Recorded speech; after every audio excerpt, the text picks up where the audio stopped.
Yeah, I mean, when I look at Kevin Ezell and Russell Moore and Danny Aiken, those are the people that I know the most, and kind of the upper echelon, even the potential of having JD Greer, So, but I'm just honest. Like I know that they have a new voice, and I think that's good. I don't think I'm on the same page. Like as far as I'm concerned, and I've been told I'm radical in this. I have no tolerance for the name Southern Baptist Convention. Zero tolerance. Like whenever somebody brings that up and they start telling me what about the money that it would take, I was there. I was there when the Southern Baptist Convention raised $60. They flew me in, and they wanted to celebrate, the Annie Armstrong. They raised $60 million. Yeah. I don't think it's the money that it would take to change the name. I think it's the money they would lose because they would rile up people, So I don't, they said that you can do a doing business as and all that. My point is that I'm hopeful because I think that they are starting a new conversation.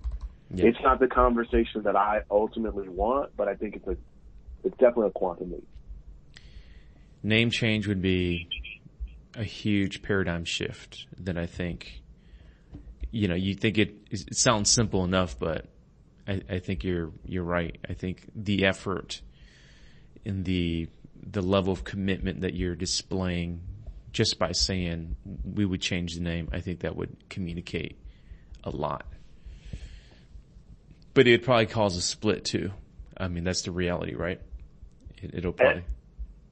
Well, the reality is that the SBC was a split, right? Yeah. I mean, so it's absolutely. Yeah. But it's easier. It's harder for me to take in the SBC. I think it's a lot harder for them to take in the idea of changing the name. So, yeah. So let me ask you. I'm going to flip the script a little bit more. What can minority leaders do to help move the conversation further in your mind? Let's say that last word again. What can minority leaders help continue to do to help move the conversation further?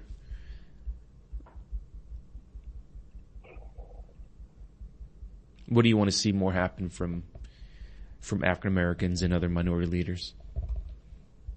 I don't know.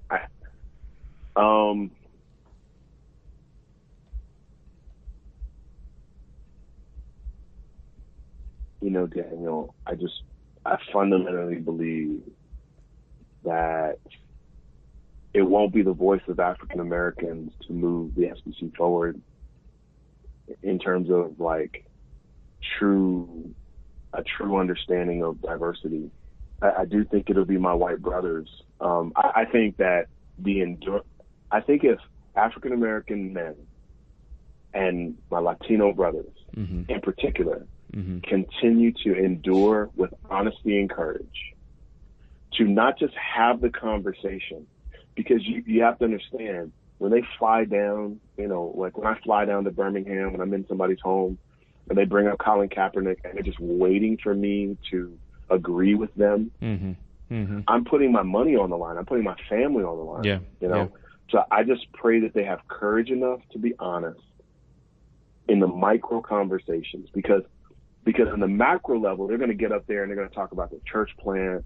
They're going to show all the pictures of how diverse they are. Everybody's going to clap, and they're going to celebrate, and then they're going to go home. And that church is going to stay white, and their church is going to stay diverse. And so it's in those micro conversations where they have to have courage to continue to just be honest when asked questions or when put in a position. And I don't think you have to. I don't go down to when I'm in Oxford, Mississippi. I'm not sitting there with a Black Lives Matter T-shirt on, right? I understand where I am, but at the same time, because I'm in those venues, I think it's important that they understand my perspective if given a chance. So, so I think it's important that they have micro conversations. I don't think that we should be dependent on social media or just even saying things from a bullhorn in our community, like when we are in the South, mm-hmm. or when we're in those rooms, we should be courageous.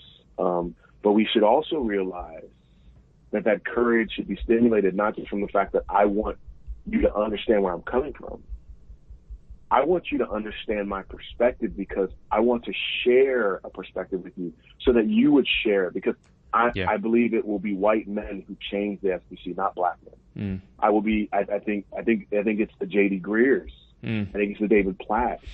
I think they are the ones that will change the perspective. I think it's the Russell Moores. It's not the Dahadis. I love Dahadi. It's one of my best friends. But it's not the Dahadis, because as long as a black man is saying it, it's a black man saying it. It's a black. Right. It can be a black perspective. It's got to be Anglos who change the Southern Baptist Convention. Yeah. That's good, brother. That's really good. Man, I appreciate you. I appreciate what you're doing. I know you're putting your hands to the plow, and that's in some ways, it probably is the greatest contribution that any one of us can really do is be faithful in preaching the gospel to our people and raising up that next generation to be better and to do better. So I appreciate that. So, man, I gained a lot of insight here. Any last thoughts, any last words you think that would be helpful for me as I'm kind of sorting through some of this? Let me give this one last analogy. Yeah.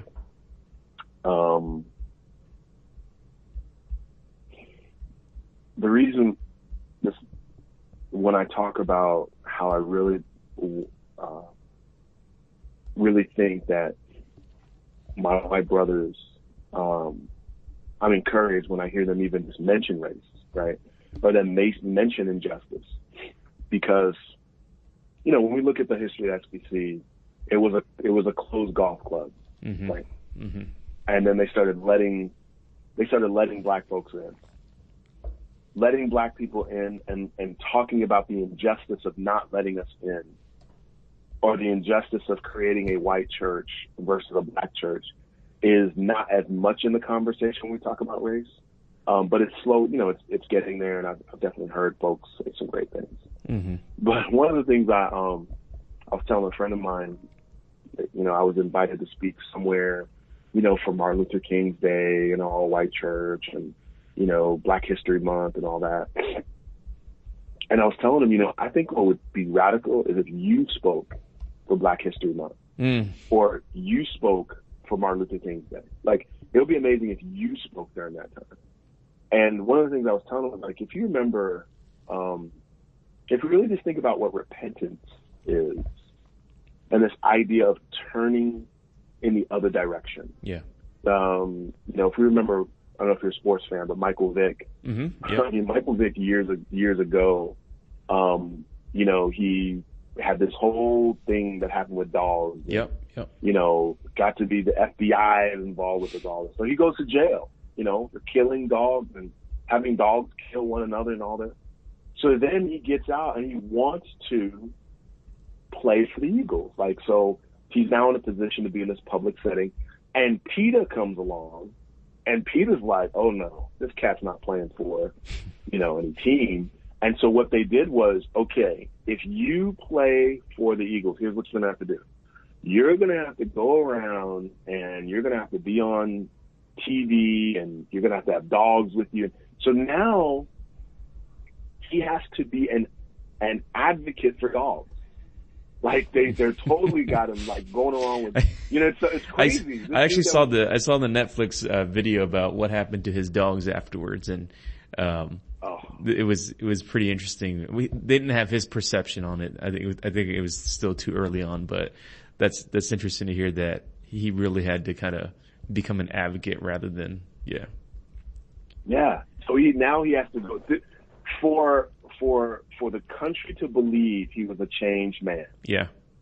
He had to become an advocate. Yeah. Right.